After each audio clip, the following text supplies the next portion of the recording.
안녕하세요. 회사는 취미로입니다. 특별한 행운이나 부에 의존하지 않고 회사원으로서 경제적 독립을 달성하는 것이 가능하다는 것을 증명하고자 합니다. 여러분들은 한 달에 얼마나 소비를 하는지 알고 있으신가요? 저도 작년까지만 해도 소비 지출 내역을 굉장히 꼼꼼하게 기록을 했었어요. 제가 얼마를 달마다 쓰고 있고 내역서를 리뷰하고 회고하고 이런 과정이 꽤나 재미있었습니다. 정확히 기록하면 할수록 돈 모으는 게임 같아서 돈 모으는 재미가 붙기도 하죠. 가계부를 쓰는 게 중요할까요? 사실 저는 굉장히 중요하다라고 생각을 하는데요.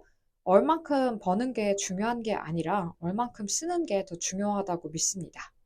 월급이 늘어나더라도 소비 수준을 늘리지 않는 게 부자가 되는 습관 중 하나라고 생각을 하고 있어요.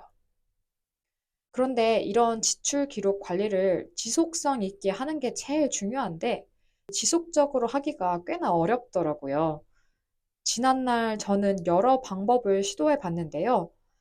첫 번째, 돈 쓸 때마다 어플에 바로바로 기록을 하는 거예요.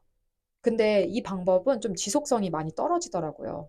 결제를 하고 나서 바로 이렇게 기입을 하는 게 정신이 없기도 하고 카드로 지출하지 않은 현금 지출 같은 경우는 자꾸 빠지게 되는 단점이 있더라고요.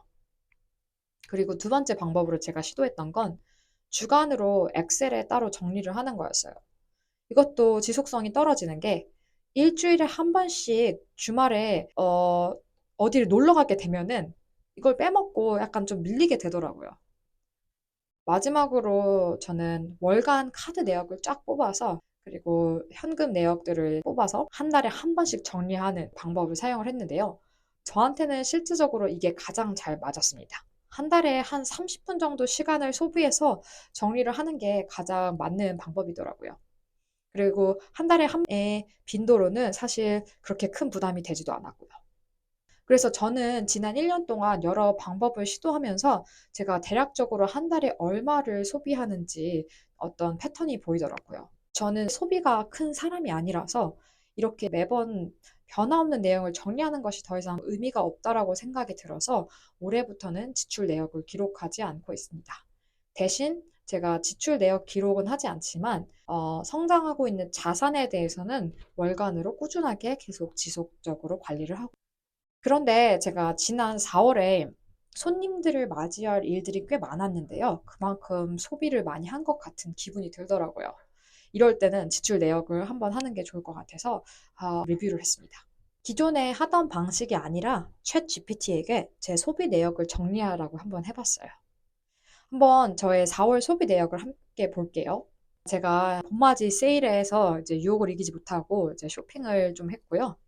그리고 웬만하면은 집에서 이제 밥을 해 먹는데 친구들이 많이 놀러 올 기회가 있어서 같이 놀고 이제 좀 장도 보고 했는데 그래서 제가 평소 쓰던 장보기보다는 훨씬 많이 나왔네요.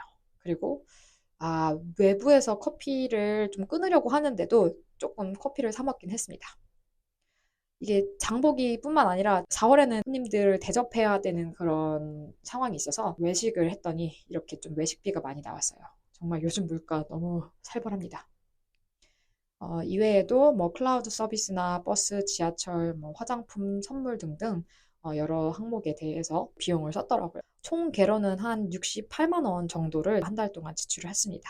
이거는 고정비 빼고 저의 이제 소비, 정말 소비에 대한 그 금액인데 사실 좀 높죠. 저도 놀랐어요. 이렇게 많이 썼네? 라고 생각을 해서 좀 놀랐습니다.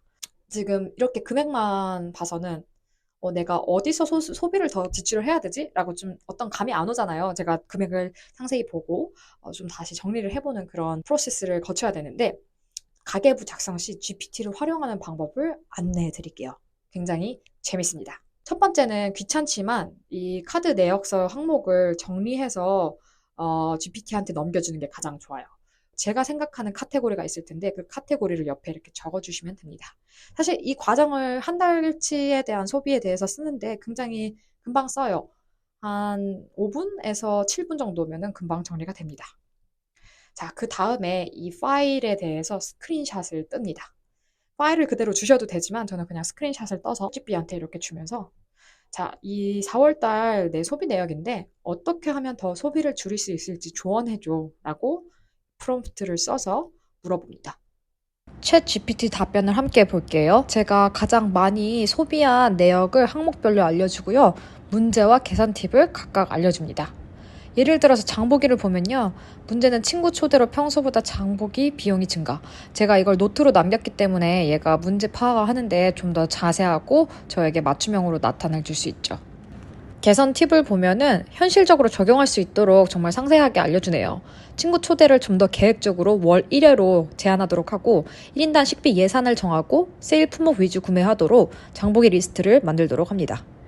와, 이 디테일 굉장히 놀랍지 않나요? 맨 아래로 내려가면 요약으로 줄일 수 있는 항목 순위와 절약 목표를 알려주는데요. 각 항목별로 현재 지출이 얼마이며 절감 목표까지 제안을 해줬고 이를 달성했을 때 약 얼마씩 감축할 수 있는지에 대해서도 비고를 남겼네요. 챗 GPT가 제안하는 개선 팁을 그대로 따라하면 약 22만 원 정도 총 절감할 수 있다는 게 놀랍네요. 68만 원에서 46만 원 수준으로 줄일 수 있다면 꽤 해볼만 한데요. 참 신박하죠?